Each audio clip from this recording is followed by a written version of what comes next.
নমস্কার বন্ধুরা, তোমাদের সকলকে ডেস্টিনেশন কি ইউটিউব চ্যানেলে স্বাগত। আজকে আমরা আবার একটি এনটিপিসির পিওয়াইকিউ নিয়ে আলোচনা করব। আজকে যে প্রশ্নগুলি রয়েছে তার মধ্যে প্রথমে প্রশ্নটি দেখো, নিচের কোন রাজা চতুর্থ বৌদ্ধ পরিষদ আহ্বান করেছিলেন? চন্দ্রগুপ্ত মৌর্য, বিম্বিসার, কনিষ্ক নাকি অজাতশত্রু? তো উত্তর হচ্ছে কি কনিষ্ক। এবং এই চতুর্থ যে বৌদ্ধ পরিষদ এটি কোথায় হয়েছিল?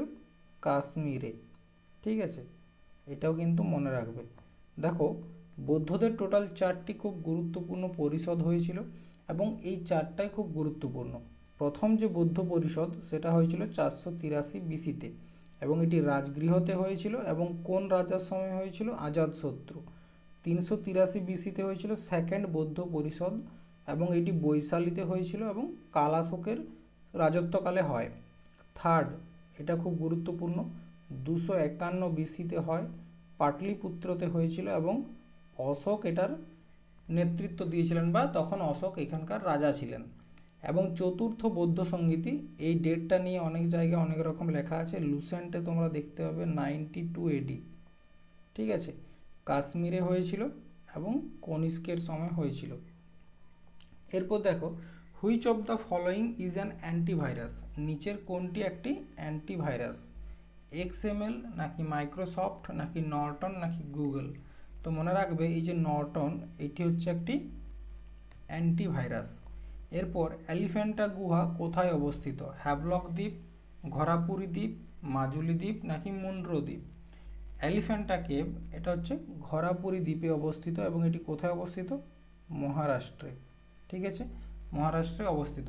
দেখো, এখানে প্রশ্ন আসে, এই যে এলিফ্যান্টা গুহা এটা কোন রাজবংশ বানিয়েছিল?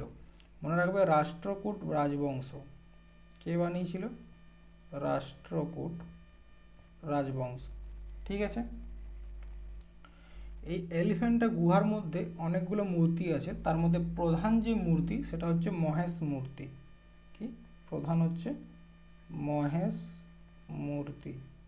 ঠিক আছে, দেখো এটি ইউনেস্কোর সাথে যুক্ত হয় 1987 সালে এবং মহারাষ্ট্রে অবস্থিত। ঠিক আছে, বোঝা গেছে আশা করি। নেক্সট দেখো, নিচের কোনটি শীতকালীন মরুভূমি? সাহারা, প্যাটাগোনিয়া, আর্কটিক নাকি আরবীয়? তো শীতকালীন মরুভূমি হচ্ছে প্যাটাগোনিয়া। কোথায় অবস্থিত? আর্জেন্টিনাতে এটি অবস্থিত। ঠিক আছে, আর্জেন্টিনাতে এটি অবস্থিত। এরপর দেখো, বোম্বে থেকে থানের মধ্যে প্রথম যাত্রীবাহী রেল লাইন চালু হয় কত সালে? 1853, 54, 57 নাকি 58? তো 1853 সালে প্রথম ভারতীয় রেল চালু হয় বোম্বে টু থানে, যেটির টোটাল ডিস্টেন্স ছিল 34 কিলোমিটার, 34 কিমি। ঠিক আছে, এবং এটি কার সময় চালু হয়েছিল? ডালহৌসি। এটা মনে রাখবে, ভাইসরয় কে ছিল? Dalhousie, sorry governor general. ঠিক আছে, কে ছিলেন? ডালহৌসি ছিলেন। এরপর দেখো, কি খাদ্য হজমে সাহায্য করে? মানে নিচের কোনটি খাদ্য হজমে সাহায্য করে? কার্বন, অক্সিজেন নাকি লালা? তো মনে রাখবে খাদ্য হজমে সাহায্য করে লালা। ঠিক আছে, স্যালাইভা। এখানে একটা জিনিস মনে রাখবে যে মানুষের পাচন ক্রিয়া, ঠিক আছে, মানুষের পাচন ক্রিয়া ভিতরে হয়, শরীরের ভিতরে হয় বলে কি বলা হয় মানুষকে? হোলোজয়িক প্রাণী। কি বলা হয়? হোলোজয়িক প্রাণী। তাহলে মানুষকে হোলোজয়িক প্রাণী কেন বলা হয়? কারণ মানব দেহের যে পাচন প্রক্রিয়া সেটা শরীরের ভেতরে হয়। ঠিক আছে, এরপর দেখো, এই যে স্যালাইভা গ্ল্যান্ড আছে বা লালা গ্রন্থি, 3 জোড়া লালা গ্রন্থি থাকে। ঠিক আছে, স্যালাইভা গ্ল্যান্ড কতগুলি থাকে? 3 জোড়া। এখান থেকে 2 ধরনের এনজাইম ক্ষরণ হয়, একটা হচ্ছে লাইসোজাইম, আর একটা হচ্ছে তোমার অ্যামাইলেজ এনজাইম। ঠিক আছে, অ্যামাইলেজ। দেখো, এই যে লাইসোজাইম আছে এটা কি করে? জীবাণুকে ভক্ষণ করে। খাবারের মধ্যে যে জীবাণু থাকে, জীবাণুটাকে ভক্ষণ করে কে? লাইসোজাইম। এবং খাবারের মধ্যে যে কার্বোহাইড্রেট থাকে, ঠিক আছে, কার্বোহাইড্রেট, সেই কার্বোহাইড্রেটকে পাচন করে কে? কার্বোহাইড্রেটকে পাচন করে স্যালাইভা গ্ল্যান্ড। তো মনে রাখবে মানব দেহের মুখের ভেতর শুধুমাত্র কার্বোহাইড্রেটকেই পাচন করা হয়। এই অ্যামাইলেজের আরও একটি নাম আছে টাইলিন, এটাও একটু মনে রাখবে, ঠিক আছে। এবং মানবদেহের খাবারটা যখন মুখের ভেতর থাকে, ঠিক আছে, খাবার যখন কোথাও থাকে মুখের ভেতর, তখন তাকে কি বলা হয়? বোলাস। তাহলে বোলাস কি? খাবার যখন মুখের ভেতর থাকে তখন তাকে বলা হয় বোলাস। এরপর দেখো, what is the full form of ADSL? ADSL এর ফুল ফর্ম কি? অ্যাসাইমেট্রিক্যাল ডিজিটাল সাবস্ক্রাইবার লাইন, ঠিক আছে, এটা মনে রাখবে একটু। এরপর দেখো, নিচের কোনটি প্রধান টিস্যু যা একটি উদ্ভিদের শিকড় থেকে পাতায় পানি মানে হচ্ছে জল, এটা হচ্ছে তোমার গুগল ট্রান্সলেটের ফল, ঠিক আছে, পরিবহন করে? কোলেনকাইমা, প্যারেনকাইমা, ফ্লোয়েম নাকি জাইলেম? তো মনে রাখবে এই জাইলেম টিস্যু, তার মাধ্যমে কি হয়? উদ্ভিদের শিকড় থেকে যে জল সেটা এবং খনিজ পদার্থ সেটা পাতার মধ্যে পৌঁছায়। এবং মনে রাখবে যে কোলেনকাইমা, এটা কোথায় দেখতে পাওয়া যায়? দ্বিবীজপত্রী উদ্ভিদের মধ্যে, দ্বিবীজপত্রী উদ্ভিদের মধ্যে। নেক্সট, গরিবি হাটাও, গরিব হাটাও লয়, গরিবি হাটাও, ঠিক আছে, মানে এই যে দরিদ্রতা দূর করো, স্লোগান ছিল কোন রাজনৈতিক নেতার? গরিবি হাটাও যে স্লোগানটি, এটি ছিল তোমার ইন্দিরা গান্ধীর। আচ্ছা, এখান থেকে একটা প্রশ্ন, খুব মানে ট্রিকি প্রশ্ন আসে, যে গরিবি হাটাও এই যে স্লোগানটা, এটা কোন 5 ইয়ার প্ল্যানিংয়ে দেওয়া হয়েছিল? তো মনে রাখবে যে 5 নাম্বার যে 5 ইয়ার প্ল্যানিং আছে, সেই 5 নাম্বার 5 ইয়ার প্ল্যানিংয়ে কিন্তু গরিবি হাটাও এই স্লোগানটি দেওয়া হয়েছিল 1974 থেকে 79, ঠিক আছে। এখানে দেখো একটা নাম আছে কর্পূরী ঠাকুর। কর্পূরী ঠাকুর কী জন্য বিখ্যাত? তিনি 2024 সালে রিসেন্টলি কী পেয়েছেন? ভারতরত্ন পুরস্কারটি পেয়েছেন, ঠিক আছে, ভারতরত্ন পুরস্কার পেয়েছেন। এবং তিনি বিহারের 11তম সিএম, বিহার, ঠিক আছে, বিহারের 11তম সিএম। এবং তিনি জননায়ক নামে পরিচিত। কী নামে পরিচিত? জননায়ক, ঠিক আছে। এরপর দেখো, এশিয়ান উন্নয়ন ব্যাংক বা এশিয়ান ডেভেলপমেন্ট ব্যাংক এর সদর দপ্তর কোন দেশে অবস্থিত? দেখো, ইন্টারন্যাশনাল অর্গানাইজেশন নিয়ে অলরেডি 2টো ক্লাস করানো হয়েছে। আমি তোমাদেরকে তখনও বলেছিলাম যে পরীক্ষায় এরকম প্রশ্ন পাবে, তো দেখো এসেছে। তো এশিয়ান ডেভেলপমেন্ট ব্যাংকের সদর দপ্তর হচ্ছে ফিলিপিন্স, এই প্রশ্নটা আগেও করেছি। এরপর দেখো, বিখ্যাত বার্ষিক উৎসব সাংগাই কোন রাজ্যের উৎসব? সাংগাই কোন রাজ্যের উৎসব? এটা হচ্ছে তোমার মণিপুরের একটি খুব গুরুত্বপূর্ণ উৎসব। মণিপুরের আরও কয়েকটি উৎসব আছে, তার মধ্যে একটা যেমন হচ্ছে তোমার লাই হারোবা, লাই হারোবা। তাছাড়া আর কি আছে? তাছাড়া আছে হুমথোড়, হুমথোড়। তাছাড়া আছে মেরা হাই চোংবা, এটা খুব গুরুত্বপূর্ণ, মেরা হাই চোংবা। এটা হচ্ছে কি বলো না, একে অপরের সাথে দেখা করার একটা উৎসব, ঠিক আছে। কোন ধরনের মাটি দাক্ষিণাত্যের মালভূমির বেশিরভাগ অংশ জুড়ে আছে? মানে আমাদের যে ডেক্কান প্লেটু আছে সেখানে সবথেকে বেশি আছে ব্ল্যাক সয়েল। এবং এই ব্ল্যাক সয়েলে কি চাষ ভালো হয়? তুলা বা কাপাস চাষ ভালো হয়, ঠিক আছে। এরপর দেখো, করমণ্ডল উপকূল নিম্নলিখিত রাজ্যের একটি বাড়ি, মানে কোন রাজ্যের যে উপকূল তাকে বলা হয় করমণ্ডল উপকূল। তো করমণ্ডল উপকূল কোনটা? পাঞ্জাব অ্যান্ড এনসিআর, এখানে তো এটার কোনো প্রশ্নই আসে না। তামিলনাড়ু অ্যান্ড অন্ধ্রপ্রদেশ, হ্যাঁ, তামিলনাড়ু এবং অন্ধ্রপ্রদেশের যে উপকূল তাকে বলা হয় করমণ্ডল। এই প্রশ্নটা তোমাদেরকে আমি না করেও 10 বার করিয়েছি, আজকে আবার করাচ্ছি। দেখো, এটা একটা মনে রাখতেই হবে, কারণ প্রশ্ন এটা তোমরা বারবার পাচ্ছ। এখানে দেখো, মহারাষ্ট্র থেকে যে গোয়া পর্যন্ত জায়গাটি রয়েছে এটাকে বলা হয় কোঙ্কণ তট। কি বলা হয়? কোঙ্কণ তট। মহারাষ্ট্র টু গোয়া, গোয়া টু কর্ণাটক, এটাকে বলা হচ্ছে কন্নড় তট, কন্নড় তট। কর্ণাটক টু কেরালা, এটাকে বলা হচ্ছে মালাবার তট, ঠিক আছে। তামিলনাড়ু টু অন্ধ্রপ্রদেশ, এটাকে বলা হচ্ছে তোমার করমণ্ডল, এবং এখান দিয়ে কি বয়ে যায়, কৃষ্ণা নদী। এই যে কৃষ্ণা নদীর নিচের ভাগটা এটাকে বলা হচ্ছে উত্তরী সরকার এবং উপরের ভাগটাকে বলা হয় তোমার উৎকল তট বা কলিঙ্গ তট। ঠিক আছে, এরপর দেখো নিচের মধ্যে কে সীমান্ত গান্ধী নামে পরিচিত। সীমান্ত গান্ধী নামে কে পরিচিত, মৌলানা আবুল কালাম আজাদ, নাকি খান আব্দুল গফর খান, নাকি বদরুদ্দিন তৈয়বজি, নাকি মুখতার আহমেদ আনসারি। তো সীমান্ত গান্ধী নামে পরিচিত হচ্ছে খান আব্দুল গফর খান। এনার আরও কয়েকটি নাম আছে, যেমন বাচ্চা খান বা বাদশাহ খান। কি কি আছে, বাচ্চা খান বা বাদশাহ খান। ঠিক আছে, বাচ্চা খান বা বাদশাহ খান। এবং তিনি খুদাই খিদমতগারের ফাউন্ডার। কিসের, খুদাই খিদমতগার। খুদাই খিদমতগারের ফাউন্ডার হচ্ছেন কে, খান আব্দুল গফর খান। তিনি 1987 সালে কি পেয়েছেন, ভারতরত্ন পুরস্কার পেয়েছেন। কবে পেয়েছেন, 1957 সালে। এবং এনার একটি খুব গুরুত্বপূর্ণ উক্তি আছে, কি এনার উক্তিটা হচ্ছে, মাই রিলিজিয়ন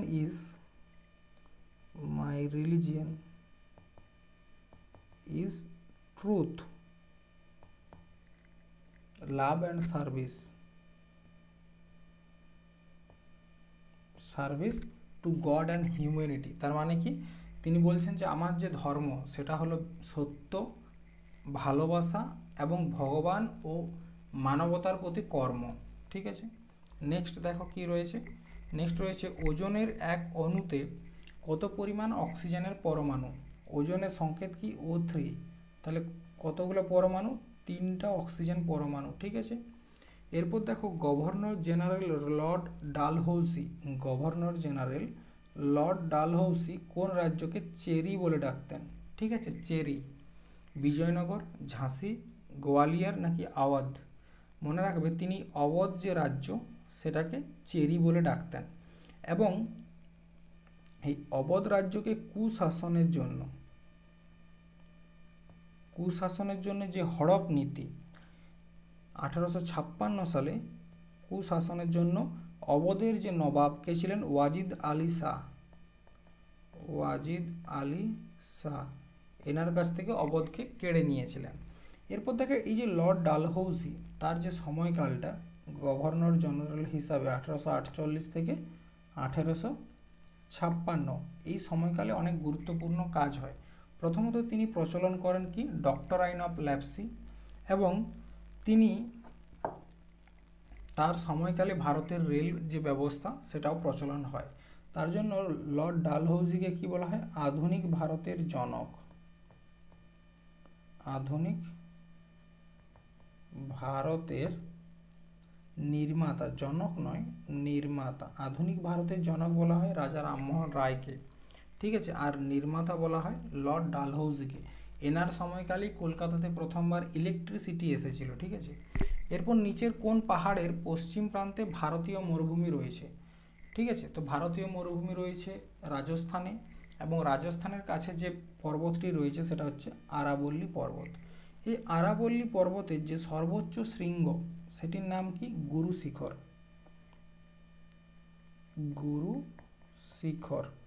এটা হচ্ছে আরাবল্লী পর্বতের সর্বোচ্চ শৃঙ্গ এবং 1722 মিটার এটার উচ্চতা।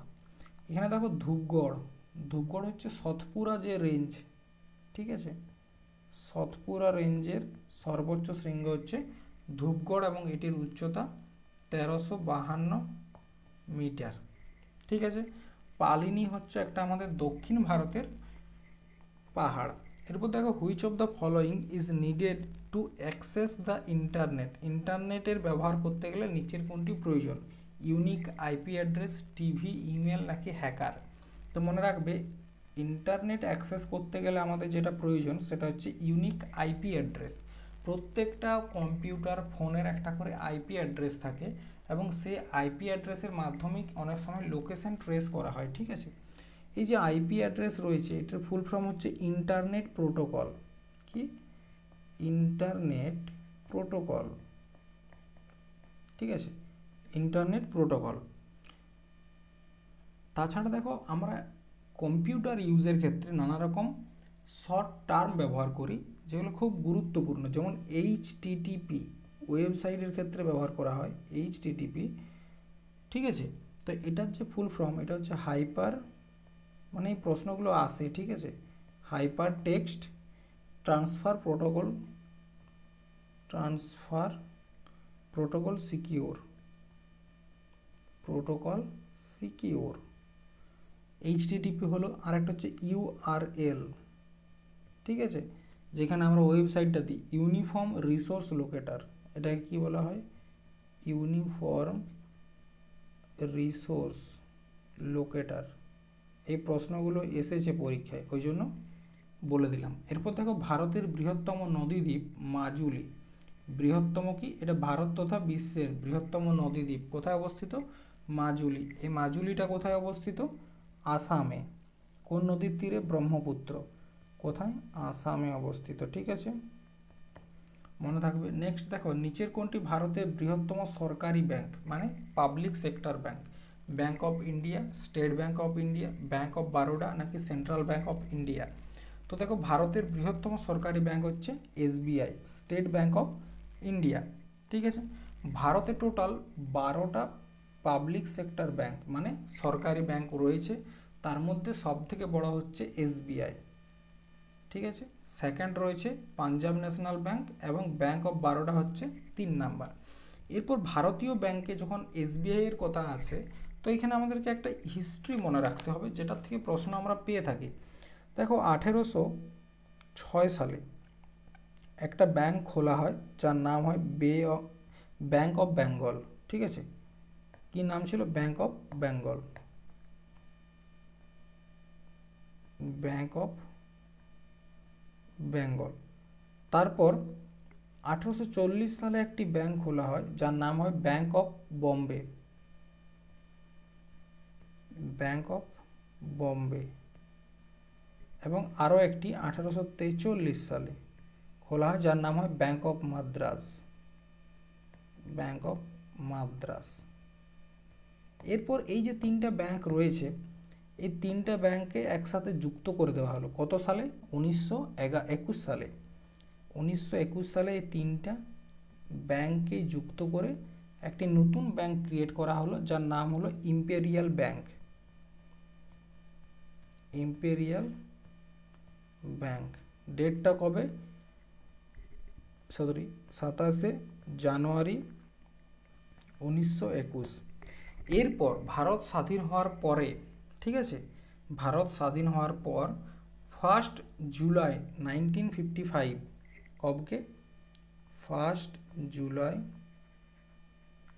1955 এই 3টা ব্যাংক একত্রিত হয়েছিল ইম্পেরিয়াল ব্যাংক, এবং এই ইম্পেরিয়াল ব্যাংকের নাম পরিবর্তন করে কি করা হয়, এসবিআই, ঠিক আছে, এটা একটুকু মনে রাখবে। এরপর ব্যাংক থেকে আরও কয়েকটা পয়েন্ট আমাদেরকে মনে রাখতে হবেই, যেমন এখানে প্রশ্ন মানে আসে আর কি। তো দেখো সেই পয়েন্টগুলো কি কি, একটা হচ্ছে ভারতের প্রথম মানে পূর্ণরূপে ভারতীয় দ্বারা সঞ্চালিত ব্যাংক হচ্ছে কি, Punjab national bank, Punjab national bank, ভারতীয় দ্বারা পূর্ণরূপে সঞ্চালিত, ফার্স্ট ভারতীয় রূপে, ভারতীয়দের দ্বারা পূর্ণরূপে সঞ্চালিত ব্যাংক। তার মানে কি, এই ব্যাংকের সমস্ত কিছুই কারা কন্ট্রোল করছিল, ভারতীয়রা। কত সালে এটি হয়, 1894 সালে, ঠিক আছে। এবং এটির স্থাপনা কে করেছিল, লালা লাজপত রায় এবং দয়াল সিং। এবং মনে রাখবে এটাতে কিন্তু ভারতের যে ওনারশিপ সেটা ছিল না। এবং পরবর্তী ক্ষেত্রে 1911 সালে একটি ব্যাংক খোলা হয়, যেটার নাম হচ্ছে central bank of India, central bank of India. এটি কিন্তু ভারতের প্রথম ব্যাংক যেটার ওপর ভারতীয়দের ওনারশিপ রয়েছে, ঠিক আছে। এরপর দেখো আজকের শেষ প্রশ্ন, সেটা হচ্ছে কি, when GST was implemented, GST goods and service tax, ঠিক আছে, কি, গুডস অ্যান্ড সার্ভিস ট্যাক্স। প্রশ্নটা বলা হয়েছে যে জিএসটি কখন লাগু করা হয় বা চালু করা হয়। তো ডেটটা একদম মনে রেখে দেবে, 1 জুলাই 2017। কবে? 1 জুলাই 2017। জিএসটি 3 প্রকারের হয়, একটা হচ্ছে এস জিএসটি, একটা হচ্ছে সিজিএসটি, আর একটা হচ্ছে আইজিএসটি। ঠিক আছে, 3 প্রকারের জিএসটি। এরপর দেখো এই যে জিএসটি, এটা প্রথমে কিন্তু ভারতে ছিল না বা ভারতের সংবিধানেও ছিল না। জিএসটির প্রথম প্রচলন করেছিল কারা? ফ্রান্স। ফ্রান্স হচ্ছে জিএসটির প্রথম প্রচলন করে। এবং ভারত সরকার আমাদের সংবিধানে 101তম সংবিধান সংশোধন 2016-র মাধ্যমে জিএসটিটাকে নিয়ে আসে এবং জিএসটি লাগু হয় 2017 সালের 1 জুলাই। এবং জিএসটি লাগু করা প্রথম রাজ্য হচ্ছে আসাম। ঠিক আছে, প্রথম রাজ্য আসাম। এবং জিএসটি লাগু করার জন্য একটা কমিটির সুপারিশ নেওয়া হয়েছিল, যেটাকে বলা হয় তোমার বিজয় কেলকার সমিতি। কি বলা হয়? বিজয় কেলকার সমিতি। ঠিক আছে, এবং এই সংবিধান সংশোধনের মাধ্যমে আর্টিকেল 279, এখানে কি করা হয়? জিএসটি কাউন্সিল গঠন করা হয়। এবং এই জিএসটি কাউন্সিলের হেড কে হন? আমাদের যিনি ফাইন্যান্স মিনিস্টার থাকেন তিনিই কিন্তু এই জিএসটি কাউন্সিলের হেড হন। ঠিক আছে, তো দেখো আজকের যে ক্লাস ছিল, এই প্রশ্নগুলো তোমাদের সাথে আলোচনা করলাম। যেখানে ডিটেলসে আলোচনা প্রয়োজন সেটা ডিটেলসে করেছি, এবং যেখানে যেটা প্রয়োজন সেরকম সেটা করেছি। তো আশা করি ক্লাসটা তোমরা ভালো লেগেছে। যদি তোমাদের ক্লাসটা ভালো লাগে এবং তোমরা চাও যে পরবর্তী ক্ষেত্রে এই পিওয়াইকিউ ক্লাসটা আমরা কন্টিনিউ করি, সেক্ষেত্রে তোমরা অবশ্যই চ্যানেলটিকে সাবস্ক্রাইব করো, ক্লাসটা ভালো লাগলে বন্ধুদের সাথে শেয়ার করো, এবং কমেন্ট বক্সে তোমরা তোমাদের মন্তব্যটা জানাও। তোমরা যদি আমাকে একটু কমেন্ট করো, শেয়ার করো বা সাবস্ক্রাইব করো, সেক্ষেত্রে আরও নতুন নতুন ক্লাস নিয়ে আসতে আমি মোটিভেট হব। ঠিক আছে, তো আশা করি তোমাদের কাছ থেকে আমি এই রেসপন্সটুকু পাবো। মানে এখন পর্যন্ত আমি অনেকগুলো অলরেডি ক্লাস করিয়েছি, তোমরা যদি দেখো প্রায় 150-র বেশি ক্লাস করানো হয়েছে। তো চেষ্টা করে যাচ্ছি ভালো কন্টেন্ট দেওয়ার, তোমরাও একটু সাপোর্ট করো। ঠিক আছে, আজকে এই পর্যন্তই, ধন্যবাদ।